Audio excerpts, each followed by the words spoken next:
नमस्कार दोस्तों, आप सभी का बहुत बहुत स्वागत है अपने संस्कृत वेदांत परिवार में। तो जल्दी से जल्दी लिंक को शेयर कर दीजिए, सभी मित्रों को जोड़ लीजिए, क्योंकि आपकी बहुत ही ज़्यादा स्पेशल क्लास चल रही है। इसमें आपका इस समय प्रकरण चल रहा है संधि का, और संधि में भी आपके कुछ सूत्रों को करवा दिया गया है। इसलिए सभी मित्रों के लिए जल्दी से जल्दी शेयर कर दीजिए, जिससे कि सभी जाने की संधि या फिर संधि से बनने वाले प्रश्न जो आपकी परीक्षा के लिए अति महत्वपूर्ण होते हैं। तो चलिए प्रारंभ करते हैं। हमारा प्रकरण चल रहा है संधि का। प्रकरण हमारा चल रहा है संधि, और संधि में हमने जान लिया था, संधि में अभी तक हमने 3 सूत्रों को जान लिया था। नंबर 1 जाना था हमने अक सवर्ण दीर्घा के लिए। नंबर 2 जाना था हमने ऋति सवर्ण रीवा और ऋति सवर्ण लीवा। उसके बाद में हमने एक और जाना था, ऋतिका जाना था, जहाँ पे प्रकृति भाव किया गया था। तो 3 सूत्रों को हमने जान लिया था अक सवर्ण दीर्घा के अंतर्गत। वहाँ पर ऋति सवर्ण रीवा और ऋति सवर्ण रीवा, ये सूत्र जो आया था ये आपका वार्तिक था। लेकिन उसके बाद में हम प्रारंभ करते हैं। अब हमारा आज का सूत्र है आद गुणा। क्या है? आद गुणा। देखिए, आद गुणा पढ़ना है। आद गुणा है, ये कौन सी संधि है? ये आपकी गुण स्वर संधि। क्या है? ये आपकी गुण स्वर संधि है। आज हम गुण स्वर संधि को सीखेंगे। तो देखिए, आद गुणा गुण स्वर संधि। गुण संधि क्या कहती है कि यदि आपको ह्रस्व आ या ह्रस्व या दीर्घ आ, उसके बाद में आपको कौन कौन से वर्ण मिल जाए। एक तो ह्रस्व ई या दीर्घ ई हो, ह्रस्व उ या दीर्घ उ हो, ह्रस्व ऋ या दीर्घ ऋ हो, या फिर लृ वर्ण हो। तो इनके स्थान पर हम क्या कर देते हैं? ए कर देते हैं, ओ कर देते हैं, अर कर देते हैं और अल कर देते हैं। तो इन दोनों के यानी कि पूर्व और पर के स्थान पर हम ये आदेश कर देते हैं। ये हमारी गुण संधि का नियम कहता है। अब सबसे पहले आप यहाँ जान लीजिए। देखिए यहाँ पर क्या है, यहाँ पे दिया गया है, ये देख रहे हैं ना। ये सबसे पहले क्या लिखा हुआ है? यहाँ पर आत दिया है, और क्या दिया है? इधर गुण दिया हुआ है। तो ये देखिए, आत हमारा ये कहाँ का है? ये पंचमी विभक्ति का रूप है। कहाँ का है? पंचमी विभक्ति एक वचन का रूप है। तो यहाँ से हमने तो ग्रहण कर लिया। क्या ग्रहण कर लिया? अग्रहण कर लिया। क्या ग्रहण कर लिया? अग्रहण कर लिया। लेकिन इस सूत्र में इससे पहले की, ठीक है, अब कहते हैं कि अच कहाँ से आया? अच कहाँ से आया भाई? स्वर कहाँ से आया? तो इसमें क्या होता है, आद गुणा से पहले इको एड़ची आ चुका था। क्या आ चुका था? इको एड़ और ची। यहां से देखिए, यहां से जो अच है, अच को हमने यहां से ग्रहण किया था। अच को हमने यहां से अनुवृत्ति की है। आद गुणा में हमने इको एड़ची से अच की हमने यहाँ पर अनुवृत्ति की है। उसके बाद में हमने आद गुणा से आत ले लिया, तभी हमारे गुण संज्ञक वर्ण हमारे यहाँ पर आ जाते हैं। अब वो कैसे आते हैं, जैसे हम एक आपको समझाते हैं। देखिए अच कैसे आते हैं। जैसे हमने कहा कि आपको क्या मिले? ह्रस्व आ मिले। ये नियम देख लीजिए, नियम कैसे है। बस इसी एक ही नियम से आप सारी इस संधि को सीख जाएंगे। नियम हमारा क्या है? नियम में क्या है? देखिए, आपको क्या मिलेगा? ह्रस्व आ मिलेगा या फिर आपको दीर्घ आ मिलेगा। ह्रस्व आ या दीर्घ आ मिलेगा। उसके बाद में आपको क्या मिलेगा? ह्रस्व ई या दीर्घ ई मिलेगी। तो इन दोनों के स्थान पर आपका क्या आदेश हो जाएगा? ए आदेश हो जाएगा। क्या आदेश हो जाएगा? ए आदेश हो जाएगा। दिख रहा है ना अच्छे से? हाँ, ठीक है। तो जिन मित्रों को अभी तक मतलब इसमें अगर आपको कहीं थोड़ा सा धुंधला दिख रहा हो, तो आप अपने क्वालिटी को बढ़ा लीजिए, तो और भी स्पष्ट आपको दिखाई देगा। देखिए, मैं आपके लिए एक एक दो दो तीन तीन सूत्र समझाता हूँ, लेकिन बहुत विस्तृत समझाता हूँ, जिससे कि आप उसे भूलें ना। तो ठीक है, सबसे पहले इस नियम को जानेंगे कि हमारे क्या हो रहा है, इस नियम में क्या हमारे वर्ण आदेश हो रहे हैं। ठीक है, अब देखिए नियम नंबर 1 में इसमें हमने देखा कि ह्रस्व आ या दीर्घ आ के बाद आपको ह्रस्व या दीर्घ मिल जाएगी, तो आपके क्या हो जाएगा? ए हो जाएगा। इस पहले आप अगर ध्यान करें तो जब हमने अकार सवर्ण दीर्घा पढ़ाया था तो उसमें भी ये स्वर आए थे, लेकिन वो स्वर कैसे थे, इधर आपके हर मतलब इधर तो जो भी स्वर थे इधर भी थे, लेकिन वो समान, वो वर्ण कैसे थे, समान थे। इधर अगर ह्रस्व दीर्घा है तो इधर भी ह्रस्व दीर्घा था, किसमें था, अकार सवर्ण दीर्घा में। लेकिन देखिए यहाँ पर ह्रस्व दीर्घा के बाद असमान वर्ण आया हुआ है, कैसा है, असमान वर्ण है। तो इन दोनों वर्णों के स्थान पर क्या आदेश हो जाता है, ए आदेश हो जाता है। उसी तरीके से फिर कहा यदि आपका ह्रस्व हो या दीर्घा हो, उसके बाद में आपको क्या मिल जाए, ह्रस्व मिल जाए या दीर्घ मिल जाए, ह्रस्व मिल जाए या दीर्घ मिल जाए, तो आप क्या कर देते हैं, ओ कर देते हैं। तो क्या कर देते हैं, ओ कर देते हैं। उसके बाद में देखिए फिर आपने कहा कि ह्रस्व या फिर आपको क्या मिल जाए, दीर्घा मिल जाए, तो फिर आपको क्या मिल जाए, उसके बाद में ऋण मिल जाए या दीर्घ ऋण मिल जाए, तो हम क्या कर देते हैं, अर कर देते हैं। इसके स्थान पर क्या कर देते हैं, अर। फिर एक आया कि आ मिल जाए या दीर्घा मिल जाए, उसके बाद में आपको ऋण मिल जाए, ठीक है। इसका मित्रों दीर्घ होता नहीं है, ये आपका ह्रस्व रहता है, इसलिए ये क्या रहा, अल हो गया। क्या हो गया, अल हो गया। ये इसी के साथ में इसका आ गया, क्योंकि ये सिंगल वर्ण ऐसे लेकर कर नहीं सकते थे हम, इसलिए इसने साथ ले लिया किसका, आ का। बोले मुझे साथ रहना है, साथ रख के चलना है मुझे, तो इसलिए ये क्या हो गया, अल हो गया। क्या हो गया, अल हो गया। इस चीज को हमें यहाँ पे ध्यान देना है। यही नियम हमारा फॉलो करेंगे इस संधि में, यानी कि गुण स्वर संधि में। ये नियम हमने देखा कि अगर आप परिभाषा के रूप में जाएंगे तो परिभाषा में हमारा क्या हो जाएगा कि यदि ह्रस्व या दीर्घ के, यदि ह्रस्व या दीर्घ अ या अ के बाद आपको क्या मिल जाए, ई, क्रमशः आपको क्या मिल जाए, ई मिल जाए, उ मिल जाए, ऋण मिल जाए, ई मिल जाए, उ मिल जाए और ऋण मिल जाए और लृ वर्ण मिल जाए, तो क्रमशः उनके स्थान पर क्या हो जाएगा, आपका ए हो जाएगा, ओ हो जाएगा, अल और अर हो जाएगा और अल हो जाएगा। ये आपके क्रमबद्ध से आपके उनके वर्णों के स्थान पे मतलब आदेश कर दिया जाता है। तो ये नियम इसका कहता है।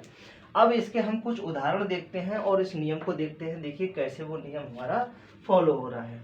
जैसे हमने कहा उपेंद्र, क्या कहा, हमने वर्ण ले लिया, सबसे पहले शब्द ले लिया, हमने कहा उपेंद्र। क्या कहा, उपेंद्र। देखिए अब उपेंद्र शब्द है, उपेंद्र शब्द को हम संधि विच्छेद करेंगे तो हमारा ये संधि हो गया, और इसका विच्छेद करेंगे तो विच्छेद में क्या जाएगा, आपका उप धन इंद्र। तो उप धन इंद्र हो गया। अब यहाँ देखिए आपको क्या मिला, इधर आपको इसमें आ है और इधर में ई है। देखिए जब आ और ई मिल गई तो देखिए यहाँ पे नियम काम कर रहा है, तो आ और ई के स्थान पर हम क्या कर देते हैं, ए आदेश कर देंगे। उसके बाद में देखिए यहाँ पर क्या बचा हुआ, यहाँ पर उप था, हलंत हो गया, उसके बाद ए आ गया, उसके बाद ई हमने यहाँ से उतार ही लिया है, तो क्या बचा, आधा ना और दा बचा और इसमें रा बचा, ये विसर्ग रहा। उसके बाद हम इसको जोड़ देंगे तो क्या हो जाएगा, देखिए आपका उप हो जाएगा, ए इस पे आ जाएगा और आधा न और द्र, ये आपका उपेंद्र शब्द ऐसे सिद्ध हो गया। देखिए नियम हमारा काम कर रहा है। यहाँ पे देखिए आ निकला, इधर ई निकला, दोनों के स्थान पर हमने क्या आदेश कर दिया, ए आदेश कर दिया। इसका विशेष ध्यान देना है, ठीक है। उसके बाद में हम इसको इधर इरेज करते हैं और भी आपको बताते हैं। इस नियम को आप नोट कर लेना, क्योंकि ये बहुत ज़रूरी है। अगर आप इतना सीख जाएंगे तो कहेंगे आ और ई मिलके ए हो जाता है, आ और उ मिलके ओ हो जाता है, अ और ऋ मिलके अर हो जाता है, अ और ऋ मिलके अल हो जाता है। यानी कि इसके इनके स्थान पर ये सब क्या होता है, ये हमारे आदेश हो रहे हैं, ठीक है। इसको ध्यान देना है। अब देखिए और भी हम उदाहरण देखते हैं। जैसे हमने कहा उदाहरण में उमेशा शब्द ले लिया, क्या ले लिया, उमेशा कर देंगे, तो उमेशा क्या हो जाएगा, उमेशा में देखिए आपका उमा धन क्या हो जाएगा, उमा धन ईशा, तो क्या हो गया, आपका ये शब्द उमेशा बन जाएगा। इधर क्या मिला आपको, दीर्घा, इधर क्या मिली, दीर्घी। तो ये दोनों के स्थान पर क्या हो जाएगा, आपका ए हो जाएगा। देखिए इधर आपको क्या था, हर्ष आ था और ई था, इधर आपका दीर्घ और दीर्घ मिल गया, तो इसके बाद में देखिए ए हो गया फिर भी। तो यहाँ पर क्या शब्द हो जाएगा, यहाँ पर उम, देखिए उमे हो जाएगा, हलंत हो जाएगा, और दी इसमें ए आ जाएगा, और इधर ई हमारा इसमें आ ही गया है, तो हमारा क्या बचा, यहाँ पे शाद हलंत बचा। अब इसको जोड़ देंगे तो क्या हो जाएगा, इसको जब जोड़ देंगे तो आपका माँ, इसमें ए आ जाएगा और ये शाह हो गया, आपका उमेशा शब्द सिद्ध हो गया। किसी भी संधि को आप दोस्तों करते हैं तो उस पर आपको विशेष ध्यान देना होगा। संधि के नियम में हम नियम में बंधे हुए होते हैं, ऐसा नहीं आप हर तरीके से किसी इसकी जहाँ पे संधि नहीं हो रही वहाँ पे भी आप संधि कर रहे हैं, नहीं। तो अब देखिए यहाँ पर नियम काम हमारा कर रहा है, जो हमने नियम बताया था आपके लिए। इसमें और भी उदाहरण हम देख लेते हैं। जैसे हमने कहा और उदाहरण में देखते हैं, जैसे महर्षि देखा, शब्द क्या है, शब्द है हमारा महर्षि। अब इसका महर्षि का हमें बनाना है, तो क्या हो जाएगा, महा, धन और ऋषि। अब इसका देख लो, आप उसी तरीके से निकाल लेंगे महर्षि का,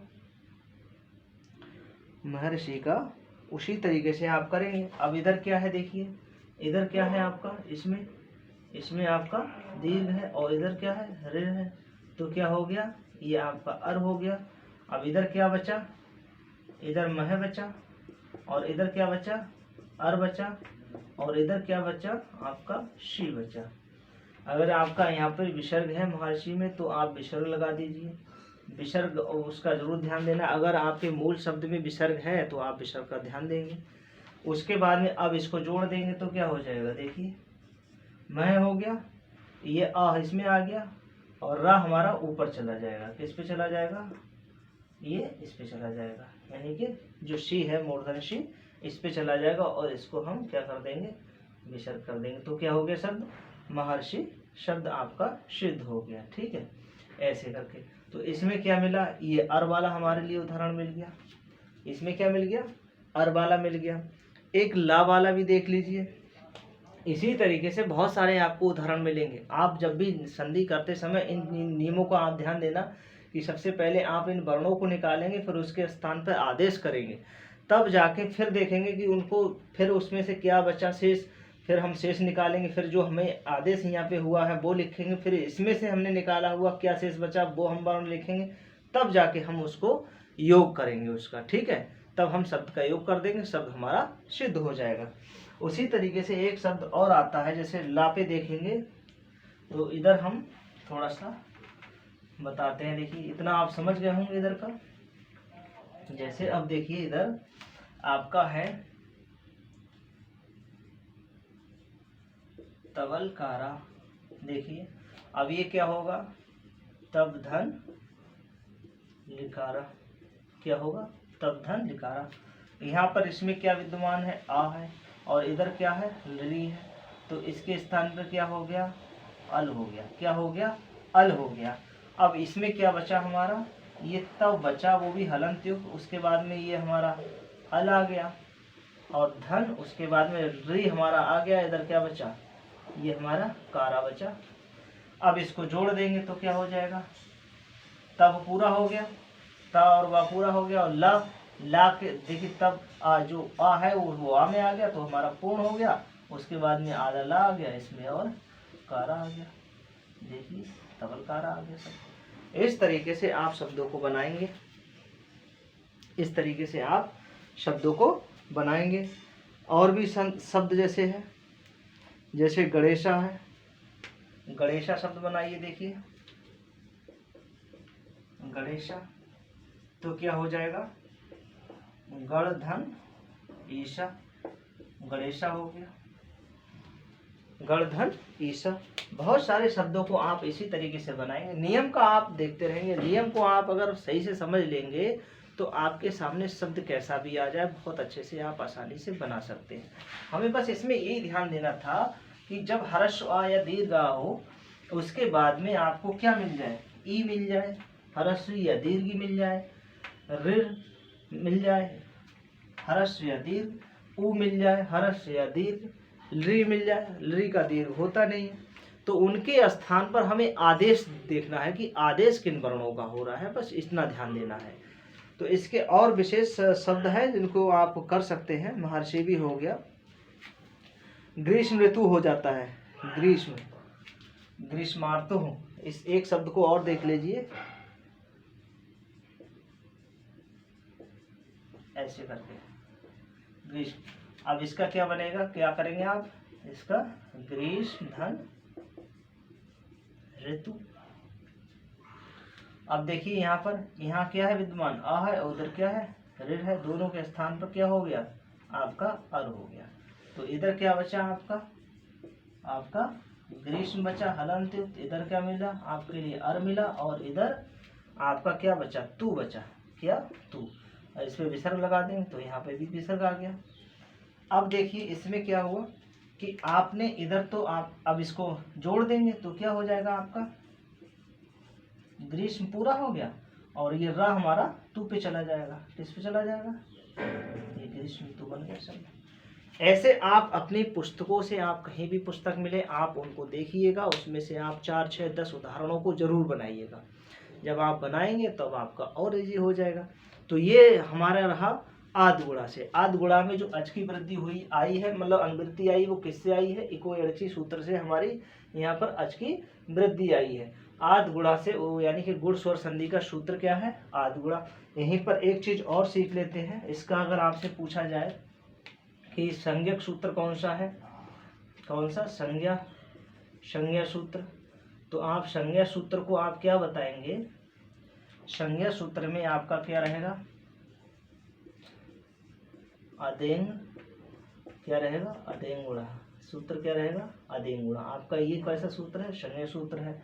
अदेंग गुणा में आपके वर्ण क्या रहते हैं, हमेशा अ रहेगा, अत से अ लेंगे, और एंग से ए और ओ।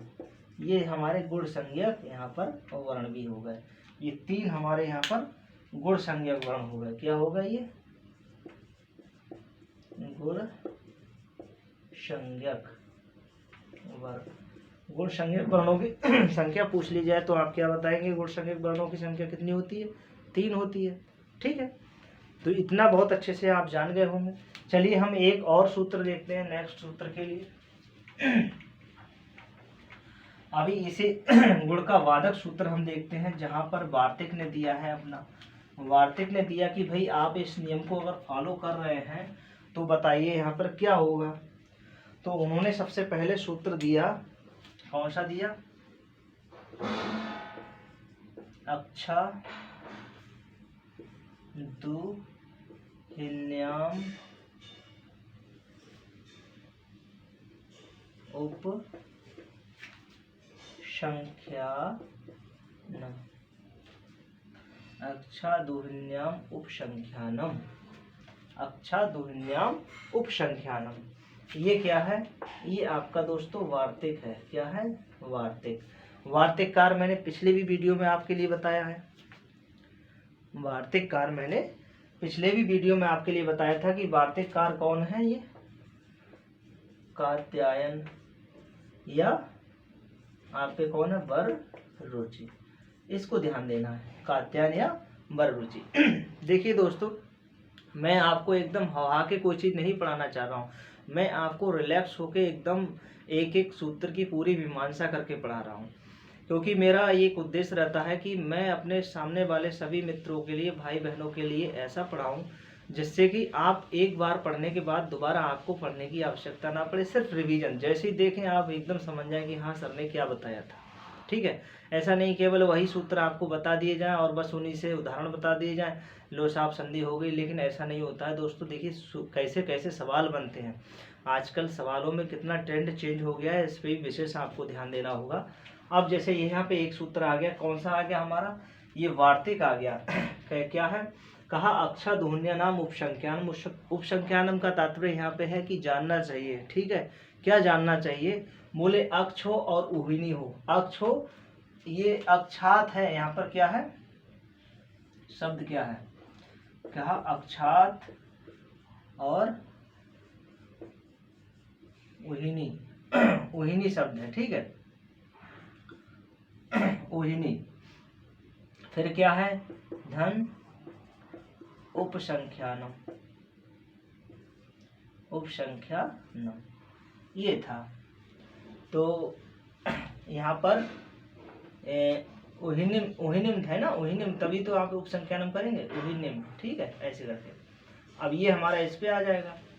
तो अब देखिए क्या है कि जो अक्षात शब्द है, अक्षात, अक्षात, और यहाँ पे क्या है, उहिनी, उहिनिम, और फिर क्या है, उपसंख्यानम। उपसंख्यानम यहाँ जानना चाहिए, क्या जानना चाहिए, कहा कि अक्षात यानी कि अक्ष हो, क्या हो, अक्ष हो, और अक्ष के बाद क्या हो, आपका उहिनी शब्द आ जाए। क्या शब्द आ जाए, उहिनी, क्या आ जाए, उहिनी। देखिए जैसे इन्होंने एक उदाहरण दिया, इन्होंने कहा आपके लिए क्या मिल जाए, बोले अक्ष मिल जाए और धन, उसके बाद में क्या मिल जाए आपको, उहिनी मिल जाए। क्या मिल जाए, उहिनी। क्या मिल जाए आपको, उहिनी शब्द मिल जाए।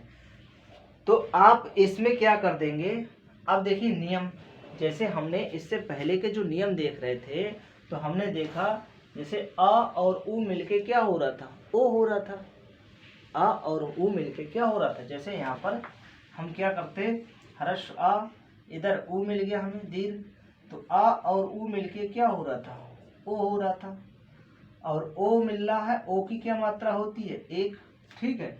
तो ये शब्द जो है क्या बनता आपका, अक्ष, अक्षोहिनी शब्द क्या बनता है आपका, अक्षोहिनी। लेकिन अक्षोहिनी शब्द जो है आपका ये अनिष्ट हो जाता, क्या हो जाता आपका, अनिष्ट। इस शब्द का कोई अर्थ नहीं है, इसलिए ये शब्द हमारा यहाँ पर गलत हो गया। किसने देखा, ये वार्तिककार कात्यायन या पतंजलि ने देखा कि ये शब्द तो हमारा गलत हो रहा है, अनिष्ट हो रहा है। तो इसको सिद्ध करने के लिए उन्होंने कहा नहीं, आप यहाँ पर क्या करें, आप इसको आप क्या करेंगे, अक्ष करेंगे, और धन उहिनी। तो आप करेंगे यहाँ पर हर्षवा है और इधर आपका दीर्घ है, तो यहाँ पर आ और उ करके ओ ना करके बल्कि क्या कर देंगे, औ कर देंगे। क्या कर देंगे, औ कर देंगे। क्या कर देंगे, आप औ कर देंगे, ठीक है। तो औ करने पर क्या हो जाएगा, ये हमारा शब्द जो है अक्ष है, और इसमें विद्यमान ओ और औ और धन उ हमारा आ ही गया, ये हमारा ये नहीं। अब देखिए ये क्या हो गया आपका, अक्षौहिणी, ये शब्द बना अक्षौणी। लेकिन शब्द हमें क्या मिला, अक्षौणी। शब्द क्या था, अक्षौणी। तो यहाँ पर एक सूत्र और आ जाता है, पूर्व, यहाँ पर एक शब्द और आ जाता है दोस्तों, वो सूत्र आता है, वो कहता है कि आपको शब्द क्या बनाना है, आपको शब्द बनाना है अक्षौणी। यानी कि शब्द क्या बनाना था, आपको सिद्ध करना था अक्षौहिणी, अक्षौणी शब्द करना था, अक्षौणी। तो अक्षौणी में अब ड़ा लाना था, अब है यहाँ पर न, तो इस न को ड़ा लाने के लिए सूत्र आया था पूर्व पदार्थ, पूर्व पदार्थ संज्ञा याम, संज्ञा याम अगः, पूर्व पदार्थ संज्ञायाम अगः। ये सूत्र क्या करता है, ये सूत्र यहाँ पर क्या कर देता है, ये ना को ड़ा, ना को ड़ा कर देता है, ठीक है।